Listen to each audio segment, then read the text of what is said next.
Well, this is going to be somewhat divisive. Or it would be if there were more occultists that I was aware of in this community. Specifically because I have to bring up an issue of what we refer to as right-hand path and left-hand path. Well, this video is mostly going to be about evocation versus invocation. When it comes to the right-hand path and left-hand path, the problem here is that the definition for either path seems to vary depending on who you ask, and sometimes your background. But there is a general understanding of it, and often the examples used to illustrate which is which are the same. I will use the philosophical definition because even though some people put morality into it, often equating the left with black magic and evil and the right with white magic and good, I find it to be an oversimplification and unnecessarily thrown in. Never mind that I often view morality as an Osirisian relic usually, but that's besides the point. Either way, the concepts will be used here just in a light definition of both. You may want to research them on your own, and I will provide links in the description for this. For the purposes of this video, and to paraphrase the concept, the paths deal with how one relates to a force called deity, the source of all divinity and representations thereof. The right-hand path deals with the idea that one is submissive to deity, and invokes energies to them from deity. When working with magic, and calling for divine assistance, those of the right-hand path will invoke, or invite, divine forces into their spells, so that the deity or deities in question can assist them with what they want of their own accord. Invocation is something more common with witches. Common examples of religions from the right-hand path often include Christianity and Wicca. The left-hand path, on the other hand, is when one views themselves as more or less equal to deity, and evokes forces from deity when working with them. When they call for assistance from divine forces, they force it to come to them regardless of the will of this force, and bind it to their will. In this case, the entity is forced to obey, and often the results are more dramatic and powerful, from what I gather, but often require more preparation and consideration when performing them. Evocation is practiced among magicians. Typical examples include theistic and Satanism, and possibly Thelema. Although not all left-hand path religions are of infernal nature, such as Thelema, the theistic and Levian Satanism examples are just two examples which happen to be Satanism, just to set the record straight there. So working with these simplified, functioning definitions of both, are the ponies right-hand path witches or left-hand path magicians? It is an odd question because by our standards of occult understanding, Equestria has some overlap, so we have to do what occult philosophers do in real life, and be sort of fluid about it, even though I'm using functioning definitions. I suppose we should start by distinguishing the aspect of Equestria that qualify as right-hand path and left-hand path. Starting with the left-hand path, we do see elements of control in the main six, and the methods that they use in the case of Discord, at least Discord in every episode since Keep Calm Flutter On. Like most magi dealing with a disobedient spirit, they use the powers at their disposal to force the entity, in this case Discord, and bind them to, more or less, their and Celestia's will. However, here the main six use slightly different methods. After all, it would be a dark turn of events, even if only slightly, if they utilized the same methods of torture a magician might use. Interestingly, the show also provides a few episodes that show the consequences of an evocation gone wrong.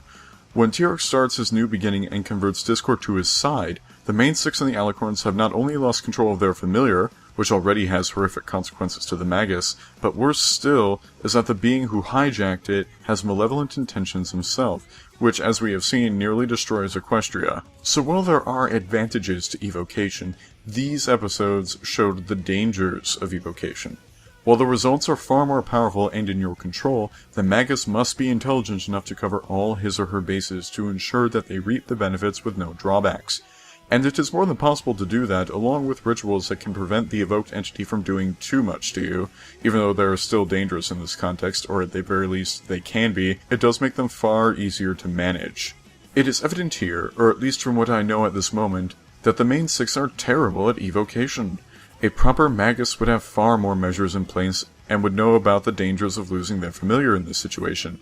Although one may argue that while Equestrian Magic is far more flashy, it is substantially less advanced than the magic used by Ceremonial Magicians, which actually would be expected if I'm correct about Equestria barely being in the Aeon of Osiris at the absolute speculative best, and most likely still being in the Aeon of Isis. There's also some common sense element to it that they have not implemented well. One is a simple maxim: do not conjure up what you cannot cast down. Never mind that the first thing a lot of people who practice magic teach their students are banishing spells, specifically so their students and initiates can avoid this very problem. But on the other hand, what about the right-hand path? Well, ponies do use it, and typically it hasn't manifested in the form of a character. Here the forces used to restore harmony to Equestria or defeat the villain tend to be the characters invoking some higher form of harmony or love to do it for them. This is indeed Invocation, as it involves using symbols to invoke the assistance of a greater outside force. In this case, the symbols are the elements, the crystal heart, and often the main six themselves. Yet they still appeal to these outside forces to act through them to solve the problem. And this is where right-hand path shines through in MLP, as it is demonstrated that when these forces are being used, the strongest of which being rainbow power, they seem to have no problem stopping the big bad very quickly with seemingly no effort. Even then, this is not the only time that denizens of Equestria put themselves below higher forces for what could be argued as a greater good. The unicorns did this when the movement of the sun and moon was far too much to handle and gave it to Celestia and Luna. Never mind the other things that Celestia and Luna themselves did about 1,000 years ago in what must have been a very clusterfucky Equestria. An interesting thing to take note here is that normally one would look at what I'm ultimately saying, which is that every time they tried Evocation, it's backfired horribly, and their invocations have saved the day on nearly every major occasion.